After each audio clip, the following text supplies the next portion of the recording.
have anything to say about my son Enoch? He's in prison now for 470 days. Yes, not Mount at the Joy moment prison. now. Sorry, I'm running to somewhere. Yeah. I'm really Do sorry. you think it's right that he was taken from his classroom?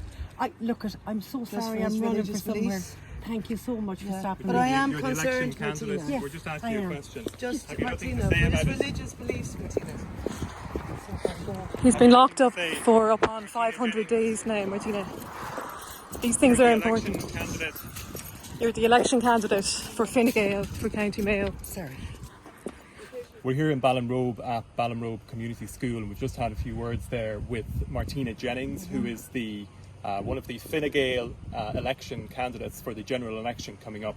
And she was asked, does she have anything to say about Enoch my Burke? son, yes. Enoch Burke, who's 471 days today in Mount Joy prison, just because he will not use the they pronoun. It's against his religious convictions, and he will not do that.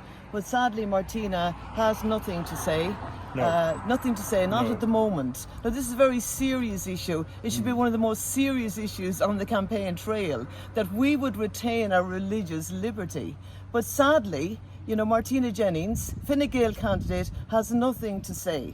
This is extremely important. We need to maintain our religious liberty, our democracy, our freedom. Yes. And we've had this this flag raised here Yes. last week. And if I can just explain, this is the first time that this flag has been raised at Ballinrobe Community School. We're here about 20 minutes from where Enoch Burke lives. And the first time, it's a sad day really to see this. It is a sad day, yes. And this is raised by the relatively new principal, and the deputy principal, I understand, is only in the door. I don't think she's been introduced to the staff. And one of the first things they do is raise the LGBTQ plus flag. And they've said it on their own social media, they're working closely with BelongTo this week.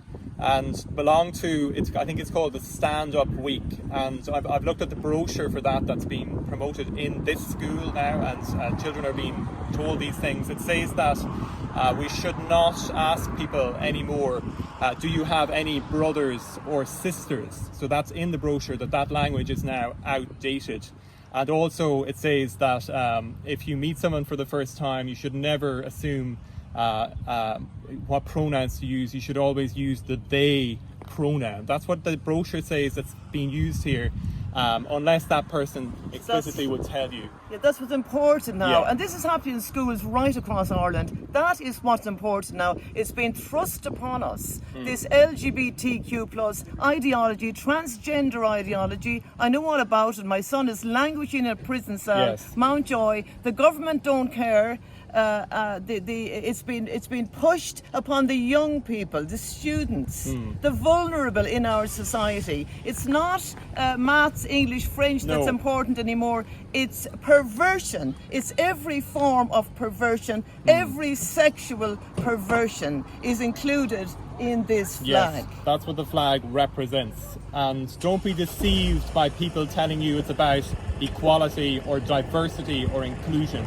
Yes. Those are words that we have learned that are used to oppress people and to drive people from their employment. Yes. And Enoch Burke's case is exactly. an example of that. And they have some sort of celebration in here today with political leaders, Alan Dillon, Martina Jennings and others. But Yes. I did note the religious leader come out here as well. And it's time for you parents. We've had an abuse of children, a history of it in this country. It's time to question your religious leaders. Why are they silent when Yes. an anti-Christian ideology is being forced upon our young people? They are being told to accept all of this, to question their identity, to question their gender. It's an absolute abominable. It's defying in the face of God. Question your religious leaders. Why are they silent? Silence is consent, and it's not good enough.